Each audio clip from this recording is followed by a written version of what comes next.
Hello, and welcome to the first in the series of seminars on the topic of biostatistics. Today, I'm going to talk to you about how to get the help you need from a biostatistician, and also how to collaborate with a biostatistician. My name is Tanya Esterhazen. I'm one of a team of biostatisticians from the Faculty of Medicine and Health Sciences, Division of Epidemiology and Biostatistics. We're a team of 8 biostatisticians and 1 administrator, and we're all placed within the Division of Epidemiology and Biostatistics at Tygerberg campus. In this photo, you can see a few members of our team, as well as our leader, our head of division, in the middle there, Professor Taryn Young. So you can see we're all friendly, approachable looking people. What you can expect from us, sometimes there's a little bit of a mystery surrounding what statisticians actually do. As this meme suggests, I think a lot of students think that we are sort of doing magic tricks, that we look into a crystal ball and we can predict exactly the sample size that you're going to need. But it's more along the lines of we work in front of our computers all the time on data, and hopefully it's not the last scenario there, although I think that's what my class looks like sometimes when I'm teaching. Seeing as you have found this video, you'll know how to access us on the web. We have our website, the Division of Epidemiology and Biostatistics, and on that website you can locate the Biostatistics tab, and you can also find how to book an appointment, as well as our frequently asked questions. Please do familiarize yourselves with these frequently asked questions, because I think if you do have any questions about what we do and how we do it, they will all be answered on this page. We do expect something from you in return. We expect you to be respectful of time and to engage our services on an early, consistent basis and as early as possible, and don't leave it to the last minute when you have a presentation due or an abstract for a conference due next week. Please also understand that we are not just simply computational tools, and we will also show you the same respect, and understand that you are, the scientist is not the source from which all data flows. Make an effort to learn our language, and we will make an effort to learn our language and teach us yours as well. Communicate in simple terms, and so will we. It really, really does help to draw pictures. You can draw the process, the clinical diagrams, and then we can also draw our pictures, and that will help to communicate between the two of us. If we meet the criteria for co-authorship, according to the ICMJE guidelines, then we expect that we can discuss whether co-authorship on your papers is warranted. Otherwise, acknowledgement is the least of what we expect from you for our services. When should you engage with a biostatistician? My advice to you is as early as possible. Hopefully, as soon as that idea of a research question pops into your head, because as we know, the journey is going to look something like this on the screen.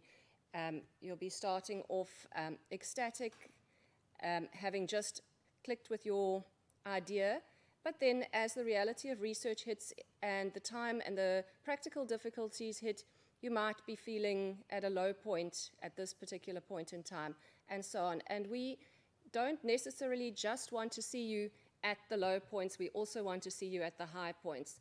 So please, I think we can help to smooth this journey out for you. We can help to make the line a lot smoother if you come to us early in the stage. We are epidemiologists as well as biostatisticians, so we're there to be a sounding board for you, and hopefully also give you ideas that will help to make your research process as smooth as possible.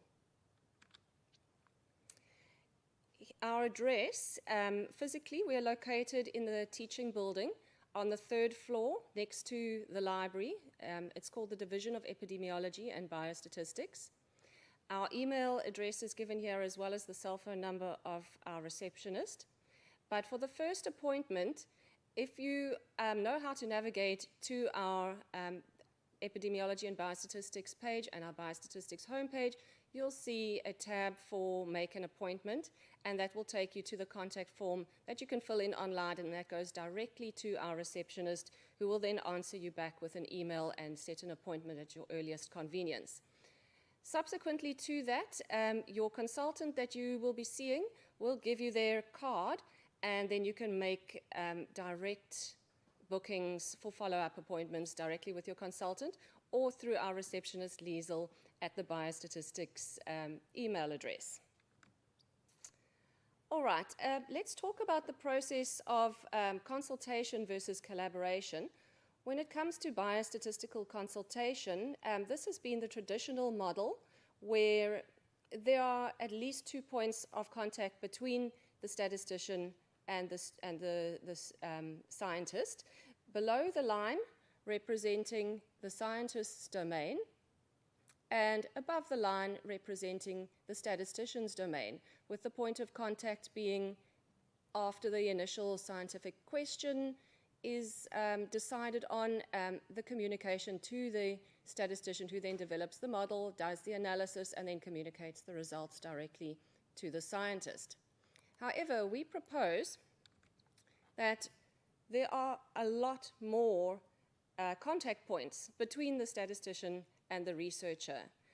And we see this as collaboration rather than consultation. Consultation implies a one-way or a transactional type of arrangement, and we feel that for the benefit of the researcher as well as for the biostatistician, who is also an academic in their own right, collaboration results in a much more fruitful relationship and ultimately a better research project.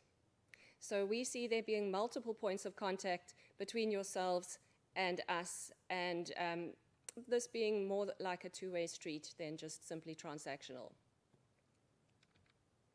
So I'm going to focus on the communication aspect, and the communication aspect that I'm going to focus on for the rest of this talk will be the first communication between the scientists, between yourselves, and between us, the biostatistician.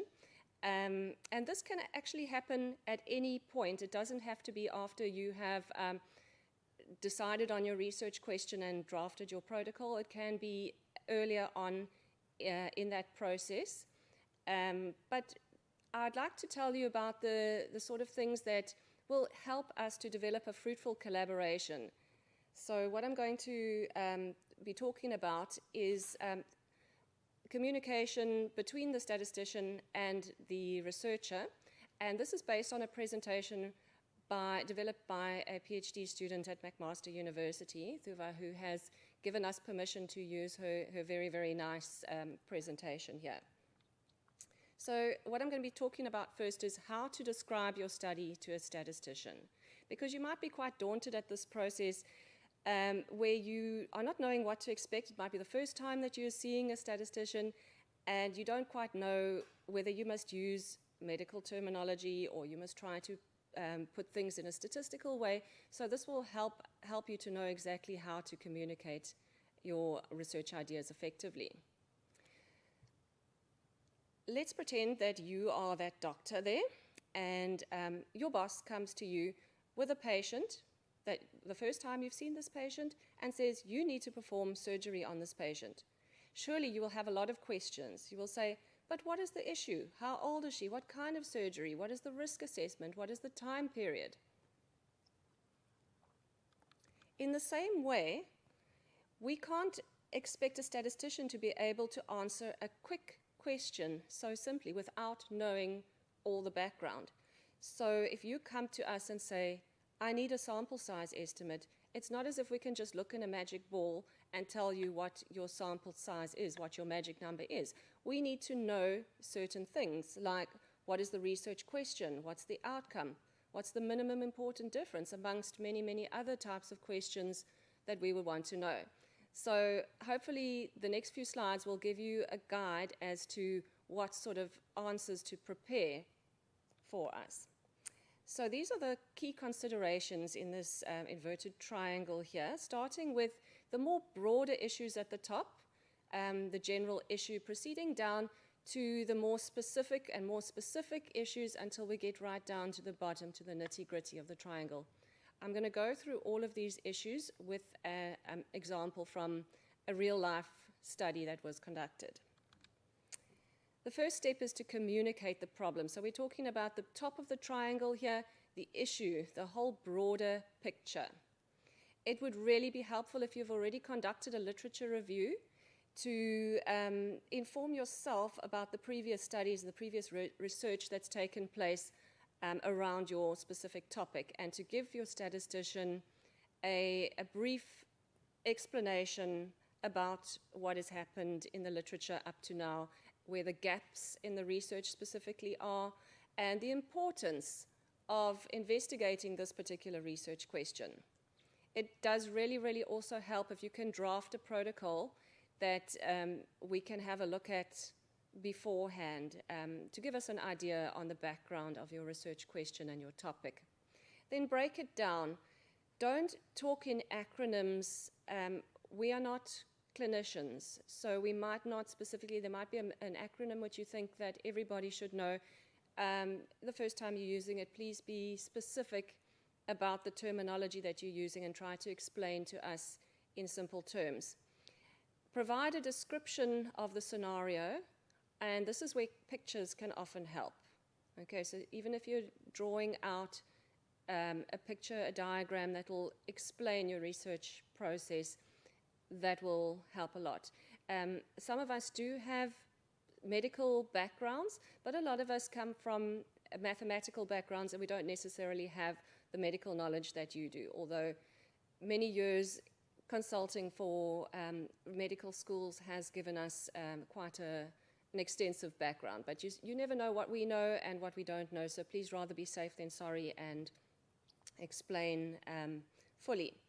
The example that I'm going to be using is about a real-life study. A researcher came to me and told me she was interested in doing a study on central line-associated bloodstream infections, or CLABSI for short, in neonates in the NICU, the Neonatal Intensive Care Unit at Tygerberg Hospital. And she wanted to know how common these infections were and what were the risk factors associated with them. So the next step would be to describe your research question, and in terms of these criteria, we call it the PICO criteria: population, intervention or exposure, comparator, outcome, and time. At the same time, also to make sure that your research question meets the finer criteria. That is it feasible? Is it interesting, not just to yourself, but to the greater scientific community? Is it novel? Is it obviously ethical? And is it relevant? The example of the real-life study of neonates receiving central lines admitted to the NICU, the population of interest was all neonates admitted to Tygerberg Hospital NICU who received central lines.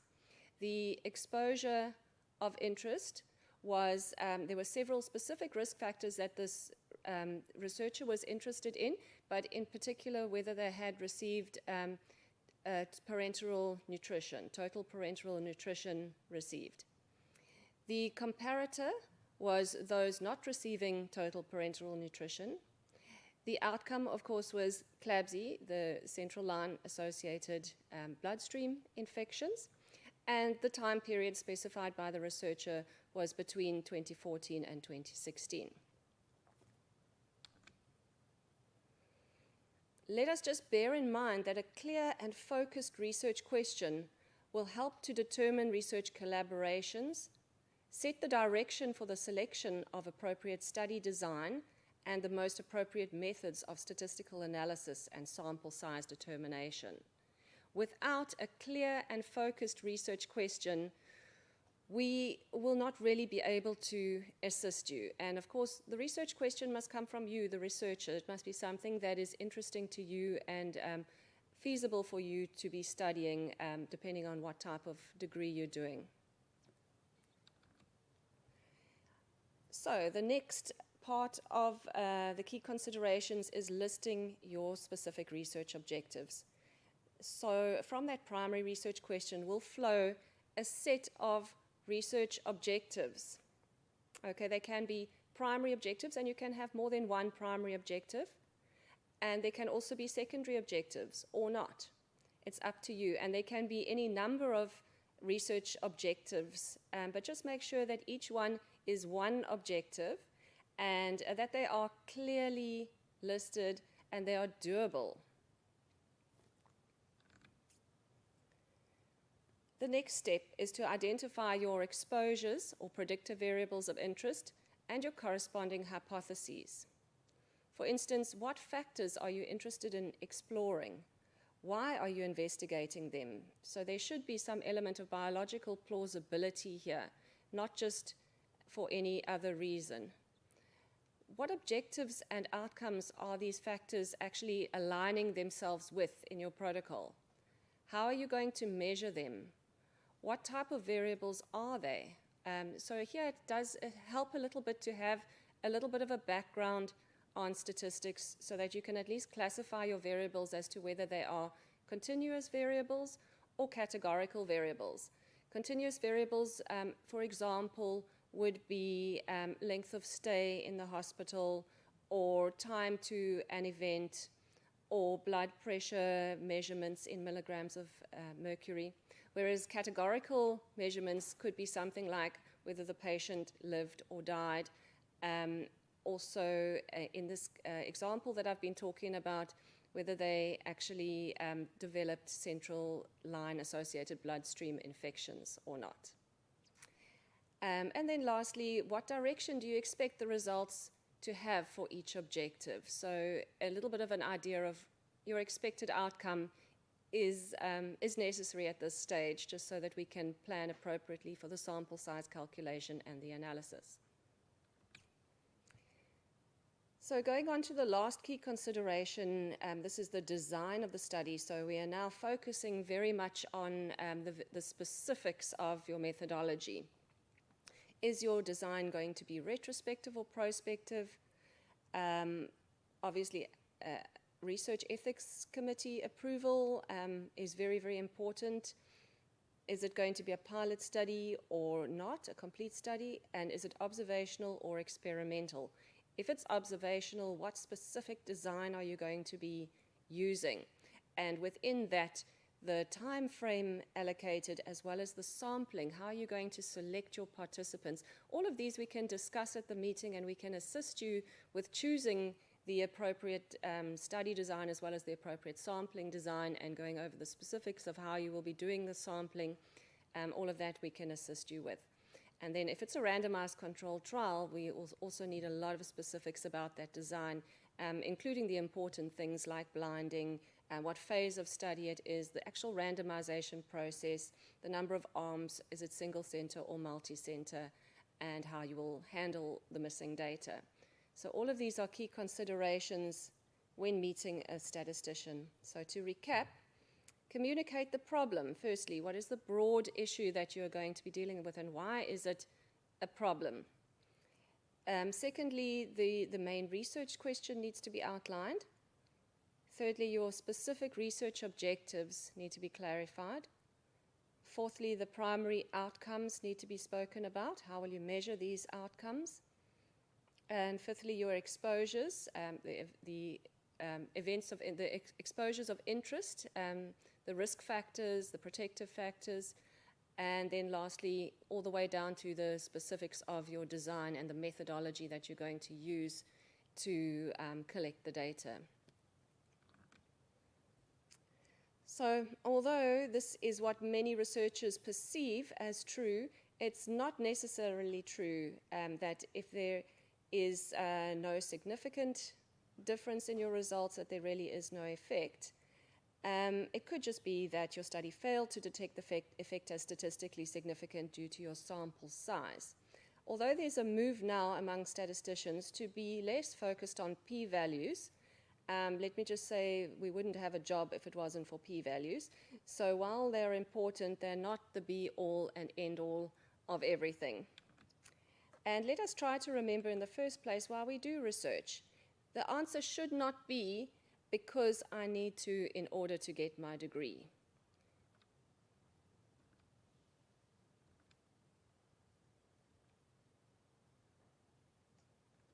So lastly, if there are any questions, would you please address them through the channels of communication on the website, either our email address or our telephone number. We'd be more than happy to take any queries that you might have. Thank you.